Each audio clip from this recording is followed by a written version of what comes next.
Бул аптада кимдер кармалды? Апта башында эле УКМК Жалал Абад облусундагы Сузак районунун тургунун кармады. Ал өзүн өкмөт башчынын жана УКМК төрагасы Камчыбек Ташиевдин ишенимдүү адам катары көрсөтүп, адамдардан Жалал Абад шаарында курулуп жаткан ипотекалык үйлөрдүн тизмесинен алдыңкы кезекке чыгарып берем деп алдап, акча алганын атайын кызмат билдирди. Ошол эле күнү УКМК Ош облусундагы жол кыймылынын коопсуздугун камсыздоо башкармалыгынын инспекторун кармады. Маалыматка караганда, айрым инспекторлор жол эрежесин бузган айдоочуларга протокол түзүүнүн ордуна акчаны мобилдик тиркемесине которууну талап кылышкан. Бул аптада Таластагы алтын казган Global Корумдор Майнинг компаниясынын мурдагы башкы директору кармалды.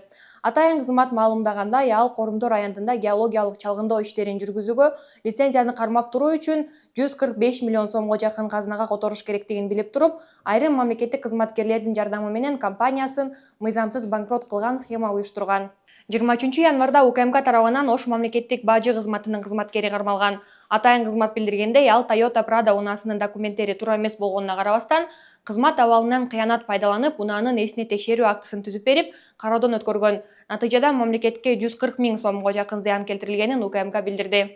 Ошол эле күнү УКМК 37 жаштагы уюшкан кылмыштуу топтун мүчөсү кармалганын билдирди. Ал интернетте фейк аккаунттар аркылуу маркум Кримтөбөл Камчы Көлбаевдин өлүмү үчүн өч алууну көздөп, жапырт башаламандыкка чакырган билдирүүлөрдү таратууга айыпталууда.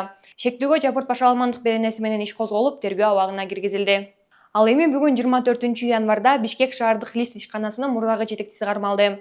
Ал лифт алмаштыруунун баасын 2 эсе көбөйтүп, ортодогу акчаны кымырып алууга шектелип кармалган. Ишкана жыл сайын 100гө жакын лифтти алмаштырат. Бул иште шектүүлөрдүн арасында Бишкек шаардык лифттин башкы бухгалтери да бар. Ошондой эле 24 январда 18 жаштагы курьер кармалды. Милиция билдиргендей, ал Кара-Балтадагы кафелердин биринде 10 күн бою жасалма чектерди көргөзүп, тамак алып турган. Кафе 45 миң сомдой зыянга учураганы кабарланды. Бул аптада башка дагы иштер боюнча кармалгандар болду. Биз айрымдарын айтып бердик. Сизди кайсы факт таң калтырды? Оюңузду жазыңыз.